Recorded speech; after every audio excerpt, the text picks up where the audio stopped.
Hi dears, ഇന്ന് നമുക്ക് പഴുത്ത ചക്ക വെച്ചുകൊണ്ട് ഒരു ഇലയുടെ റെസിപ്പി ഉണ്ടാക്കിയാലോ. പണ്ട് മുതലേ നമ്മുടെ വീടുകളിലൊക്കെ ചക്കക്കാലത്ത് ഉണ്ടാക്കുന്ന ഒരു റെസിപ്പിയാണിത്.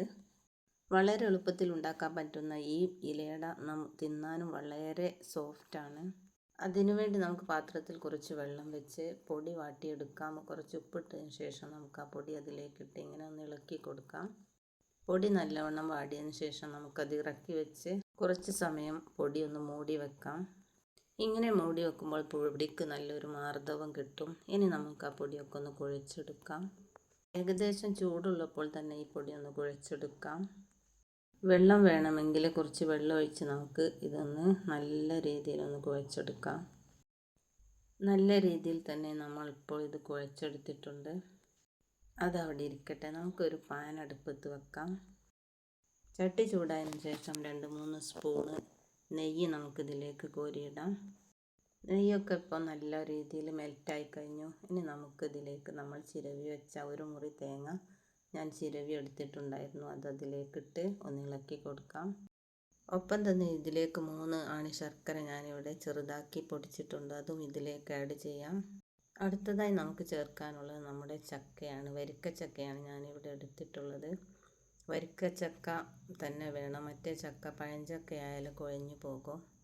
പഴുത്ത ഈ ചക്ക നമുക്ക് മിക്സി ജാറിലേക്ക് ഇട്ടൊന്ന് അരച്ചെടുക്കാം.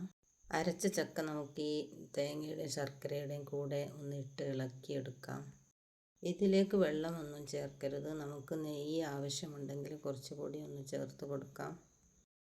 ചക്കയും ശർക്കരയും തേങ്ങയും കൂടി ഒന്ന് നല്ലവണ്ണം ഇളക്കി കൊടുക്കാം. ഇത് മൂന്നും കൂടി ആയപ്പോൾ നല്ലൊരു മണം വന്നു.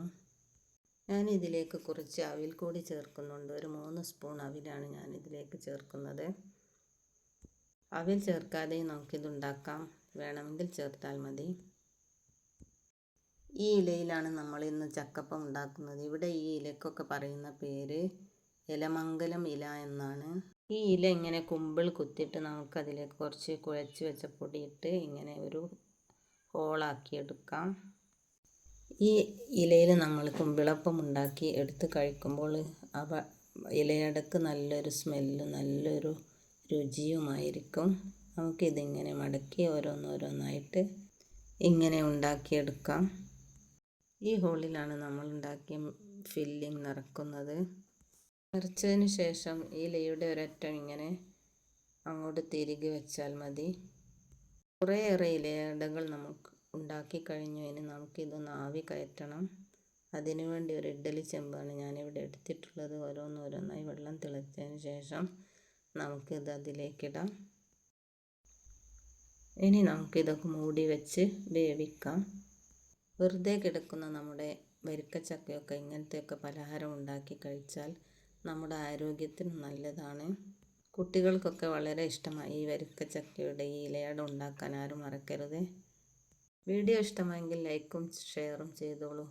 നമ്മുടെ വീഡിയോ ഇവിടെ സമാപിച്ചു. Thank you for watching.